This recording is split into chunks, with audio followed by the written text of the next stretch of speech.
All right. Well, I'm going to talk a little bit about buckboards, bullwhackers, and beer barrels. What a great topic.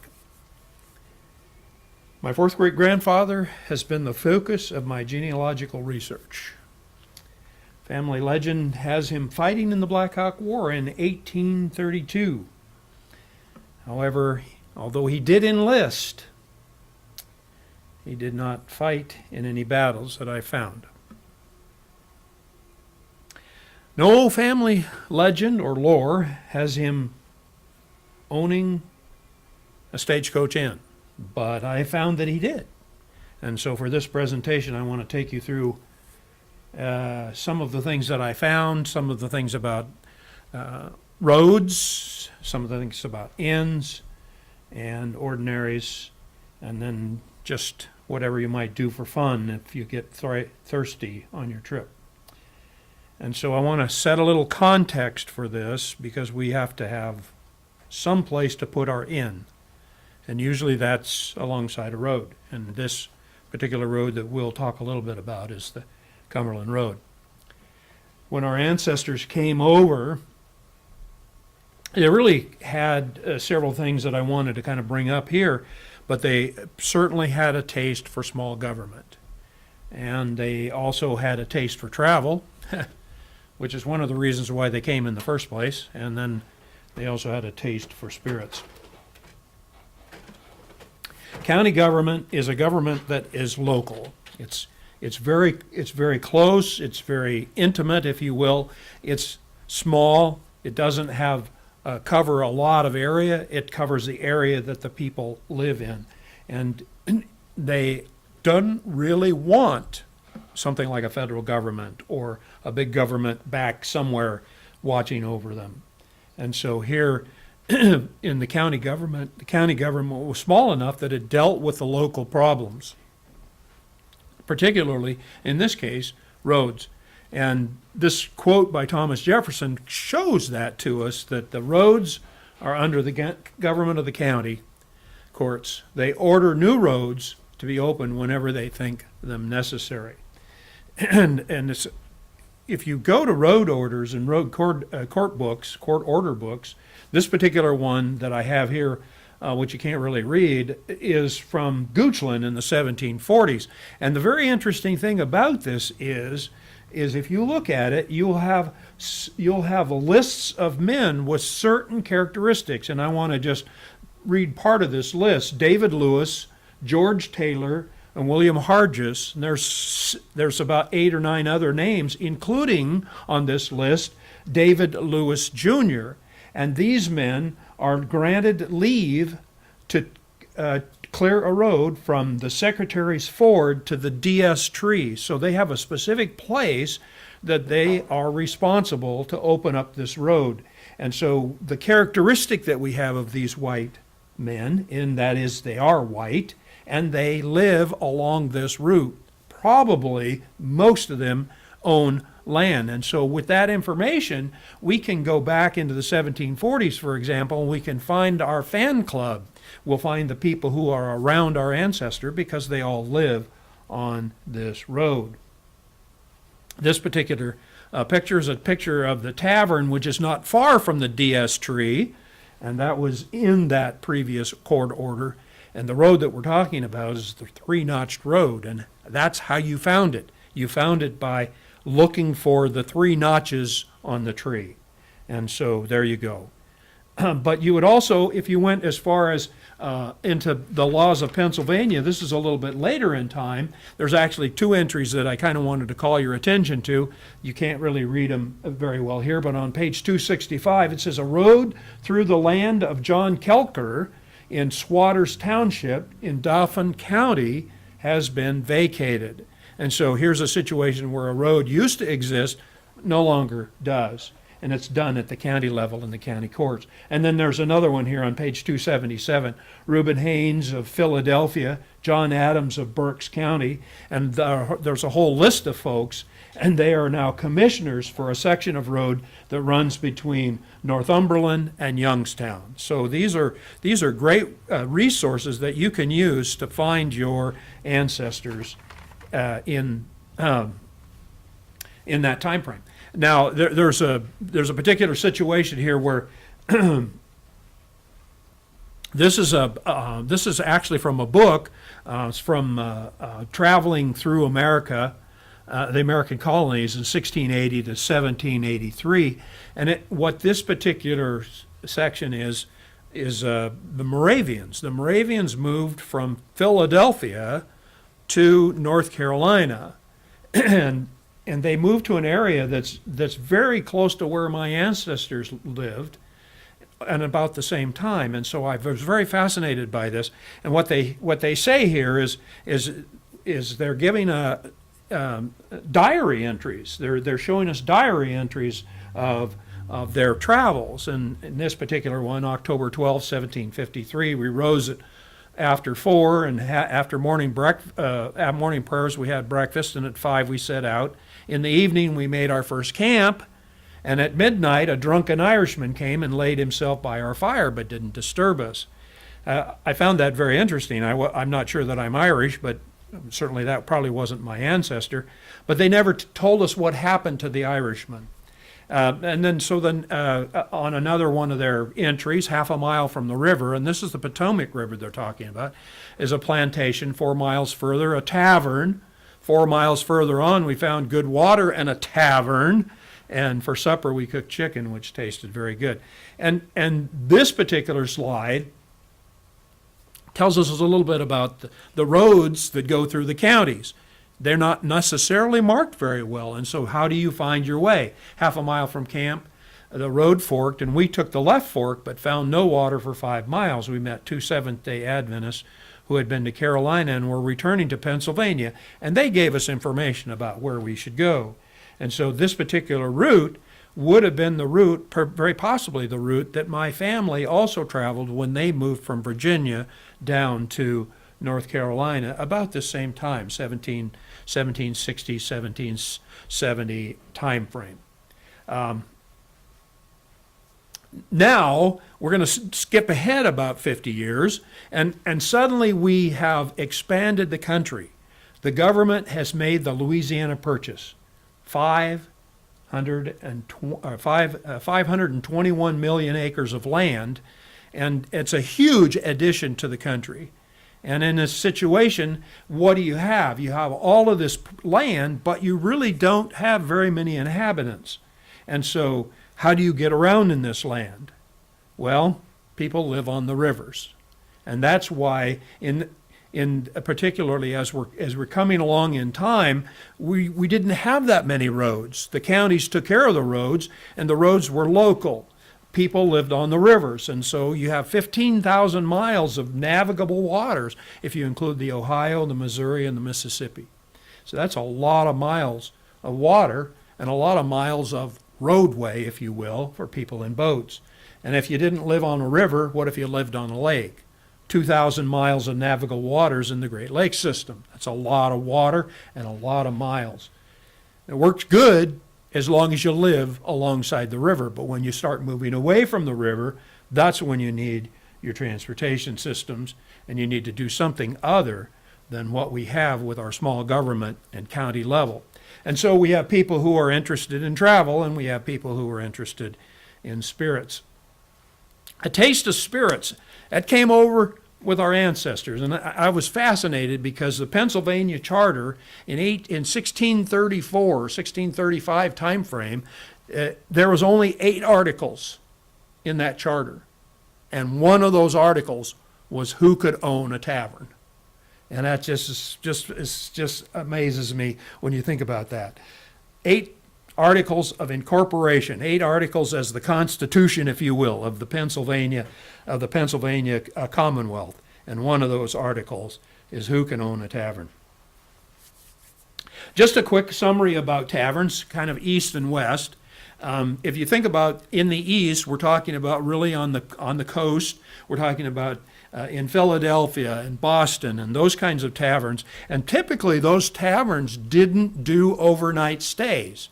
What you would have if you compared a tavern from the East Coast to to our country in the Northwest, if you will, the old Northwest, you would find that the taverns were probably built somewhat similar, where they would have great rooms, and they would have fireplaces, and they have places for people to gather and places for people to eat. But typically the ones in the East probably didn't stay open past 9 or 10 o'clock at night, whereas the ones in the West were actually used for inns or for people to stay, and for places for people to stay overnight as they're traveling through the countryside.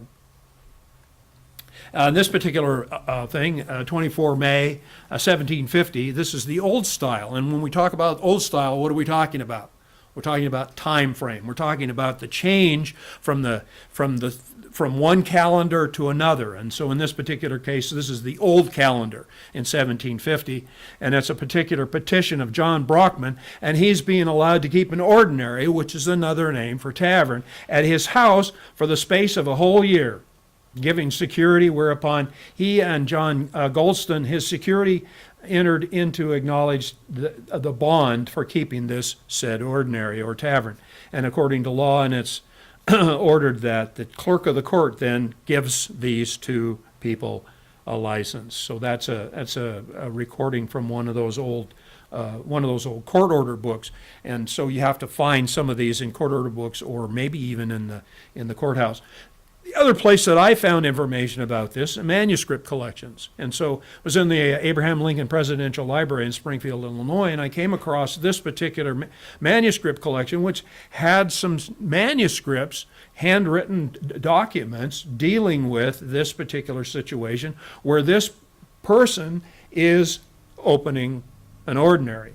And what you have here is a list of what it cost. What can we charge you for your drink? And so it's established by law in the courts, not only the fact that you get to run an ordinary or a tavern or an inn, but you also have to comply with the price structure. It's like, wait, hold on. You can't charge as much as I want? I can't charge more or less? Well, anyway. And so you have this situation. And so then this particular manuscript collection, we have somebody's handwritten orders of what it cost for a bottle of wine or a drink or half a pint of beer or whatever the situation was. In this particular manuscript, it shows us that this particular gentleman, it is actually at Broadwell's Tavern, which is still in existence today. It's actually become a place where people can actually visit. It's almost like Williamsburg, where you have enactors, and you have a preserved site where you can go and see this. It's been restored, and so these people can enjoy what it was like to go through an old inn or an old tavern. And this particular one, again, from this manuscript collection in the Abraham Lincoln Presidential Library, and shows that he is now authorized to own and operate a tavern. Now, we added that huge piece of land, 521 million acres of land, and it turned out that people decided, we need to get from the east to the west, and we need to get from west to east. And certainly the harbors like Philadelphia and Boston and Baltimore, some of those other harbors, they want to keep resources flowing through their harbor. They want to keep foodstuffs, and they want to keep all of this going through their harbor, because obviously that's how they make money. And so they don't want all of this resources that are in this area here. You can see this. This is the Cumberland Road, map of the Cumberland Road, and it runs through Ohio, Indiana, Illinois, and into Missouri. And if all of that stuff goes to the Missouri River and goes down to New Orleans, it doesn't go through the ports of Philadelphia and Boston and New York. So the people in the east said, we really need to get some way of moving people and resources, some way of moving foodstuffs, some way of moving people from one part to the other. And so the federal government came up with with a lot of pressure, you might say, came up with the idea of building this road, and we call it a national road. It's also known as the Cumberland Road. And it was designed to go from Cumberland, Maryland, through the individual states that it was covering, and hopefully to intersect their capitals. And so it ran all the way over to Vandalia, which at the time that this was being proposed, Vandalia was the capital of Illinois. And so here we go. We need to move people, and so we have a taste for travel. People want to move. People want to move from one place to another. Not only do they want to move, but they also want to be able to take their goods to market. And so they were able to transport both ways over this national road. And the federal government was used to build this, and they had to overcome things like some constitutional issues, because there was constitutional issues associated with the whole idea of the federal government building a road across states. And before that time, it was, like we said, it was all local. It was all at the local level with the county. And if a couple of counties got together, they might build a road between the two counties. But typically, local roads built by local money and local people. And now suddenly you have this whole issue of the federal government coming in and building a road. And so they had to work on the constitutional issues as well as authorizing the money. And the first authorization for this road, 1806, so this is pretty early in the process. And it's built under the supervision of the War Department. I actually found an article in the Sangamon Journal, 15 December 1831. It's on the second page in the fourth column, and it talks about the national road. And it says that the people in Springfield, or in the area where the Sangamon Journal is published, which was in Springfield, Illinois, we have before us a report on the national road. And there's two routes that they were talking about, from Vandalia to Jefferson City, which would be in Missouri, and Vandalia, of course, capital of Illinois. And then there was a southern route and a northern route, and the differences in distances were given, and they had already surveyed the land to show where this road was going to go. And this is part of the extension from Vandalia and beyond. So if you have a taste for travel and you're traveling on this road, one thing that's interesting about it is about every 6 to 10 miles you would have a toll house. And so you had to pay a toll, and there was a toll for the size of your wagon and how wide your wheels were. Wider wheels didn't tear up the road as much, so they didn't charge as much for wider wheels. And so you would pay for your livestock. So if you had cattle, then you would pay so much for each head of cattle, and for sheep and so on. The people who didn't have to pay, if you were coming back from church, you didn't have to pay if you were coming back from church. So that was a good thing. So there were some exemptions, if you will. The pastor or the reverend didn't have to pay, and there were other people who didn't have to pay. But there was an additional thing, that because this was a federal road, it was also used for postal delivery. And so if you were one of the stagecoaches that was carrying the mail, the U.S. mail, you didn't have to pay at the toll house. And so some people got kind of creative about that. They decided, maybe what we do is we carry people and the postal, and then we won't have to pay the toll. But they put a stop to that. And so one of the things about the Cumberland Road is it's classified, it's been called Main Street America. And so I ask you, does that look like Main Street America? It did to me. It's actually in Washington, the city of Washington, in Washington County, Pennsylvania, and we had an opportunity to see this stretch of road. Fun little place. We were there for a celebration. We were there for a celebration of the Whiskey Rebellion. And so the Whiskey Rebellion occurred in the 1790s, right after the Revolutionary War. And in this particular town was one of the places where a couple of notables lived for in this particular time frame. And there's a house on this main street. It's just behind the truck. If you kind of look behind on the left hand side of the screen there, you can see behind that the house there is the Lemoyne House. And the Lemoyne House, Dr. Lemoyne was a fairly famous person. He was part of the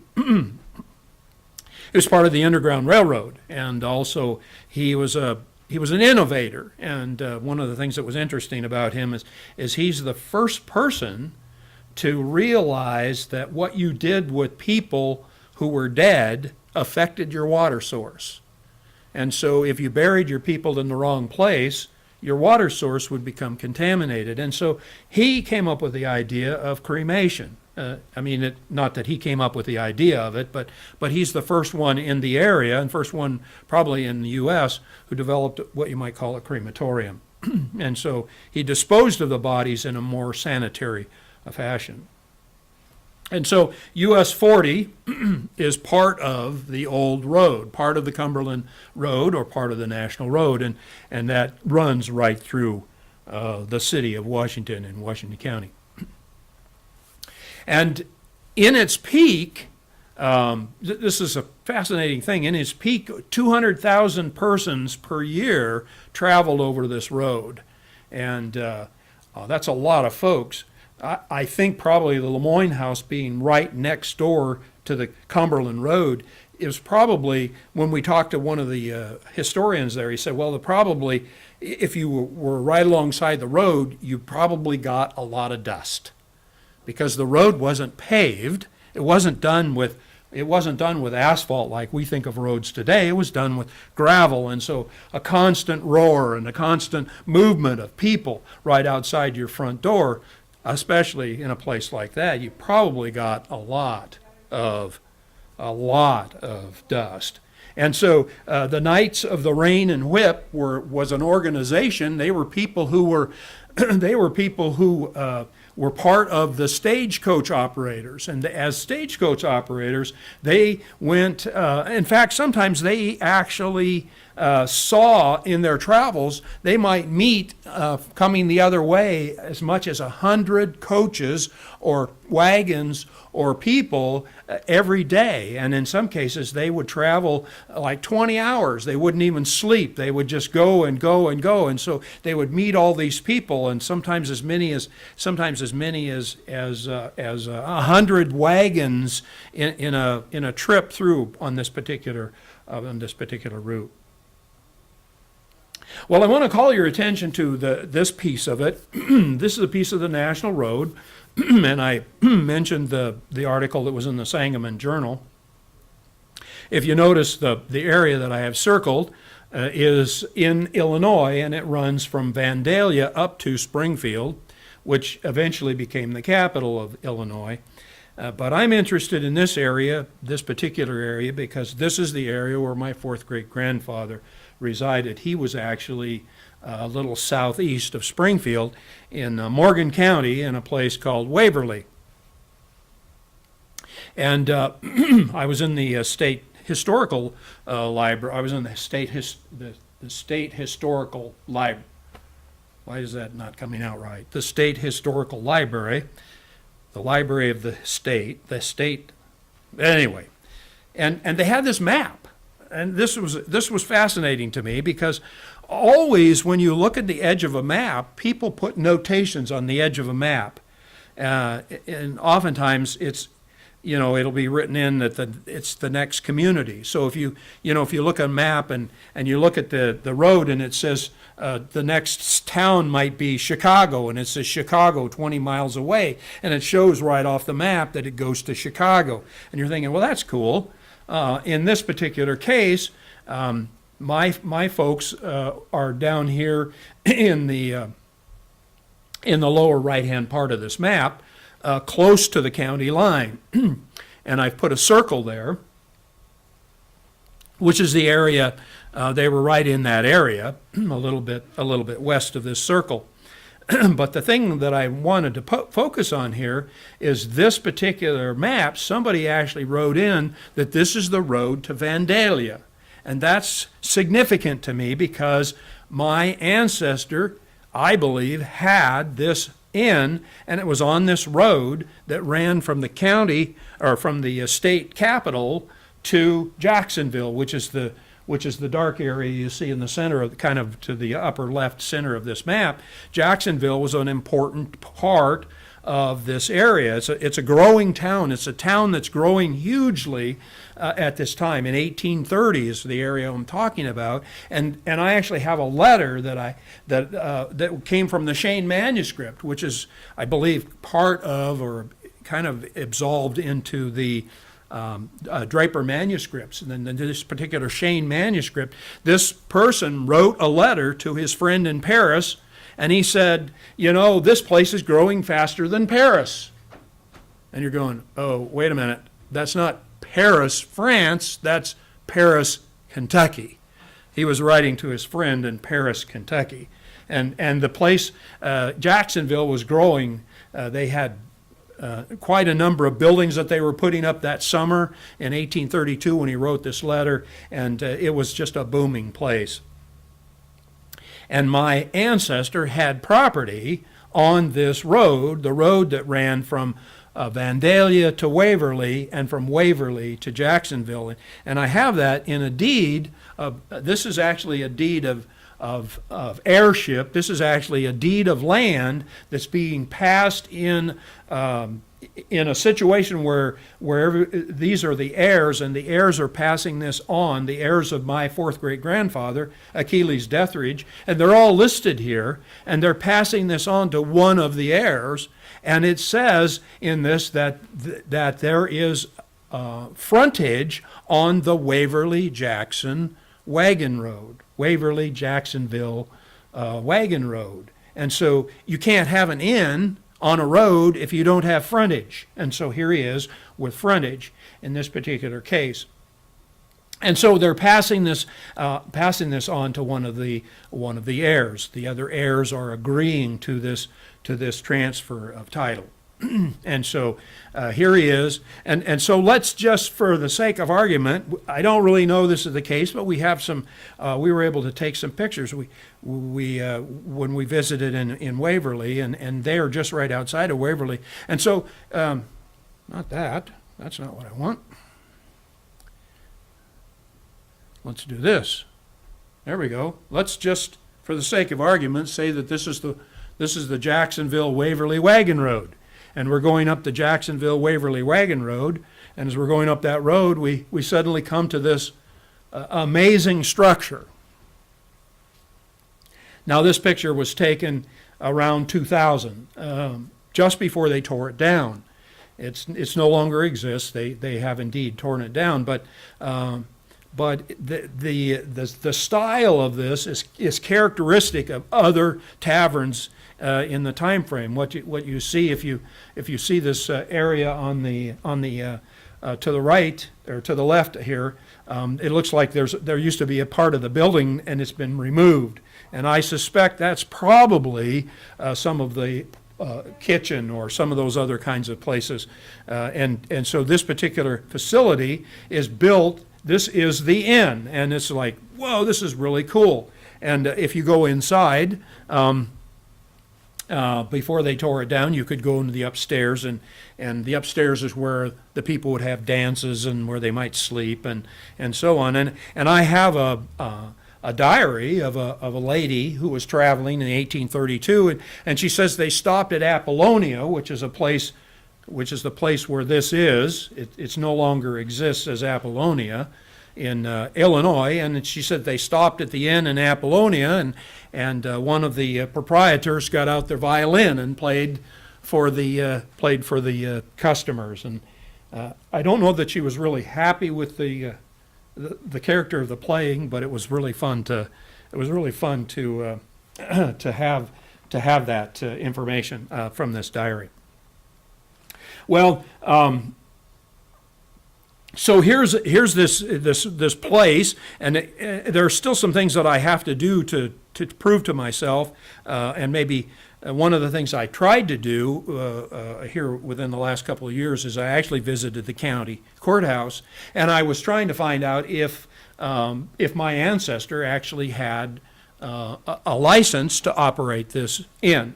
And the lady who was helping me said, well, that documents or documents of that type have such a short shelf life, we wouldn't have kept it. We don't have those documents or those records anymore. And I'm thinking, well, bummer. Anyway, so I will do some other research, perhaps find it something similar to what I've already found in that manuscript collection at the Abraham Lincoln Library. Anyway, so just kind of a summary to kind of help you get an idea of some of the resources that I consulted as I'm developing this whole idea of my ancestor and the inn.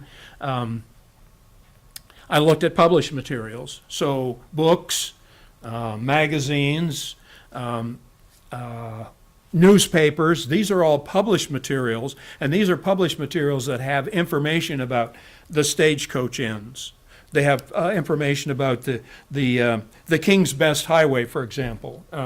I brought this just a quick look, and so the whole idea of reading about resources, reading about situations that have happened, reading about somebody like let's see if I can find it. Somebody like Gibson.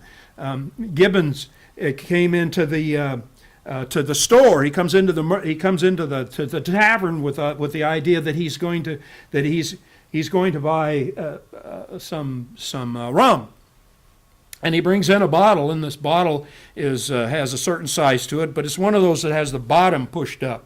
So you've got a bottle and the bottom is pushed up, and so he brings it in and he hands it to the proprietor, and he says, I need a quart of rum, and the proprietor says, well, a quart's not going to fit in there.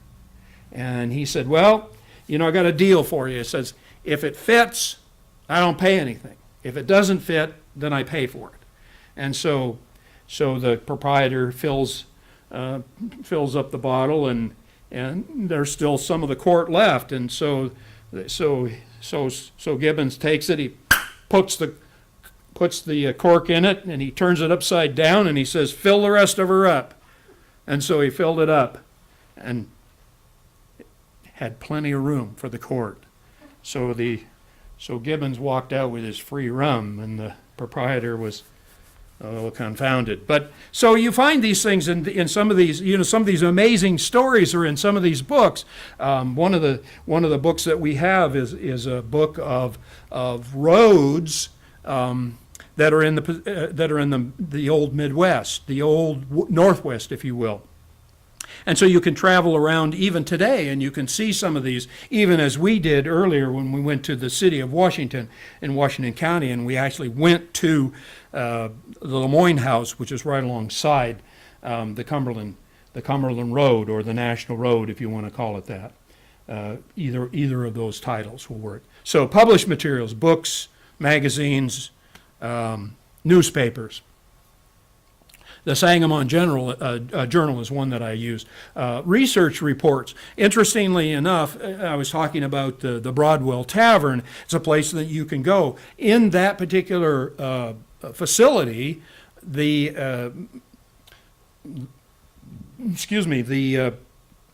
it's now, or it was called the Sangamon State University. It's now called University of Illinois at Springfield. And they've actually done research. And one of the things you find out is probably if you were a person who operated an inn, you didn't grow the same thing on your land that the person next door to you might grow, because you're actually growing things on your property to include in your in the service of your customers at your inn. So you might be growing things to make peach brandy, for example, instead of soybeans or corn. Of course, you're probably growing corn as well, but anyway, because you're probably going to make rum or corn mash or whiskey or whatever. So these research reports were very, very helpful to give me a kind of a understanding of what it was like in that time frame. They actually list some of the other inns that were in Illinois at that time. And also the Journal of the Illinois State Historical Society, which is a place where I found the diary by the lady in 1832 that visited my grandfather's inn, and he played the violin for her. But then there's also unpublished materials, and you can find things like photographs. The photographs that we have are courtesy of someone who was present at the time they tore down the inn in 2000. And they kindly allowed us to take those pictures. I have more besides. Manuscript collections and then courthouse land deeds. And so some of these things are things that you can put together, and I have done so in order to create this whole picture of this particular ancestor, my fourth great grandfather, who, as my dad said, fought in the Black Hawk War, but probably didn't fight in the Black Hawk War, but Dad never did tell me that he owned an inn. And that's it.